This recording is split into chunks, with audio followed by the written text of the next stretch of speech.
गंगा नदी का धार्मिक, सांस्कृतिक और ऐतिहासिक महत्व भारतीय सभ्यता में बहुत गहरा है। गंगा नदी का उल्लेख वेदों, पुराणों और कई धार्मिक ग्रंथों में मिलता है, जिसमें इसे पवित्र और मोक्ष प्रदान करने वाली नदी के रूप में दर्शाया गया है। गंगा का जन्म कैसे हुआ, इस बारे में कई पौराणिक कथाएं प्रचलित हैं, जिनमें सबसे प्रमुख और व्यापक रूप से मानी जाने वाली कथा है राजा भागीरथ द्वारा गंगा को धरती पर लाने की कहानी। पौराणिक कथा के अनुसार गंगा का जन्म गंगा नदी के उत्पत्ति की सबसे प्रसिद्ध कथा सूर्यवंशी राजा सगर और उनके 60,000 पुत्रों से जुड़ी हुई है। ये कथा इस प्रकार है। एक समय की बात है, राजा सगर ने अश्वमेध यज्ञ का आयोजन किया।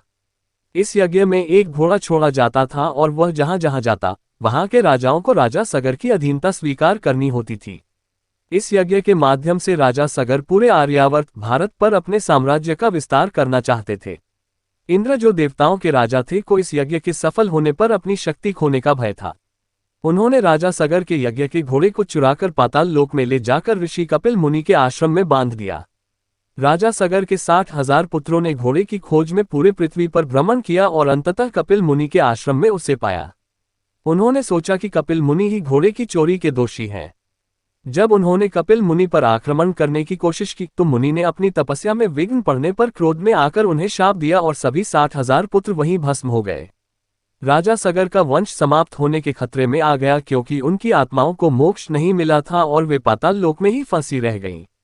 सगर के पुत्रों की आत्माओं को मुक्ति दिलाने के लिए उनके वंशज राजा अंशुमान और दिलीप ने कई प्रयास किए, लेकिन असफल रहे। अंततः उनके प्रपौत्र राजा भागीरथ ने घोर तपस्या की। भागीरथ की तपस्या से प्रसन्न होकर मां गंगा धरती पर आने को तैयार हुई, लेकिन उन्होंने अपनी तीव्र धारा से पृथ्वी को नष्ट कर देने की आशंका जताई। तब भागीरथ ने भगवान शिव की तपस्या की और उनसे गंगा की धारा को नियंत्रित करने की प्रार्थना की। भगवान शिव ने प्रसन्न होकर गंगा को अपनी जटाओं में बांध लिया और फिर धीरे धीरे उसे पृथ्वी पर छोड़ा। इस प्रकार गंगा का आगमन हुआ और भागीरथ ने अपनी पूर्वजों की आत्माओं को मोक्ष दिलवाया। गंगा का प्रतीकात्मक महत्व गंगा को सिर्फ एक नदी नहीं बल्कि जीवनदायिनी और पवित्र माना जाता है। हिंदू धर्म में गंगा को मां का स्थान प्राप्त है।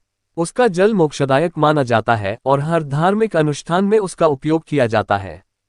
गंगा के तट पर बसे वाराणसी, हरिद्वार और प्रयागराज जैसे स्थान तीर्थयात्रा के महत्वपूर्ण केंद्र हैं, जहां लोग अपने पापों से मुक्ति और आत्मा की शुद्धि के लिए गंगा स्नान करते हैं। गंगा की महत्ता केवल धार्मिक नहीं है, बल्कि उसका सांस्कृतिक और सामाजिक योगदान भी अत्यधिक है। उत्तर भारत के अनेक शहर और गांव गंगा के किनारे बसे हैं और उनकी कृषि, व्यापार और अन्य आर्थिक गतिविधियां गंगा पर ही निर्भर करती हैं। गंगा को न केवल भारतीय समाज का आधार माना जाता है, बल्कि इसे सांस्कृतिक धरोहर का प्रतीक भी कहा जाता है। गंगा नदी ने भारत की सभ्यता के विकास में अहम भूमिका निभाई है और आज भी यह भारतीय जीवन का अभिन्न अंग बनी हुई है। गंगा का वैज्ञानिक और भौगोलिक महत्व। गंगा नदी भारत की सबसे लंबी नदी है, जो हिमालय से निकलकर बंगाल की खाड़ी में गिरती है। ये लगभग 2525 किलोमीटर लंबी है और भारत के कई महत्वपूर्ण शहरों और राज्यों से होकर गुजरती है। गंगा का बेसिन भारतीय उपमहाद्वीप का सबसे उपजाऊ क्षेत्र है, जहां पर विश्व की सबसे बड़ी जनसंख्या निवास करती है। इस नदी पर कई प्रमुख सिंचाई और जलविद्युत परियोजनाएं आधारित हैं। गंगा के जल में पाए जाने वाले औषधीय गुणों की भी चर्चा की जाती है। वैज्ञानिकों ने गंगा के जल में ऐसे बैक्टीरियोफेज पाए हैं जो हानिकारक बैक्टीरिया को नष्ट कर देते हैं। इस कारण इसका पानी लंबे समय तक शुद्ध और सुरक्षित रहता है, जिसे एक अद्भुत प्राकृतिक चमत्कार माना जाता है। पर्यावरणीय चुनौतियां। हालांकि गंगा को जीवनदायिनी कहा जाता है, परंतु आज यह नदी कई प्रदूषण की समस्याओं से जूझ रही है।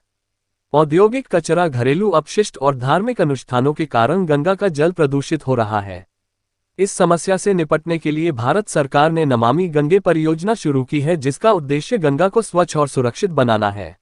निष्कर्ष। गंगा नदी का आगमन एक पौराणिक कथा के माध्यम से जुड़ा है, जिसमें राजा भागीरथ के तप और भगवान शिव के कृपा का बड़ा महत्व है।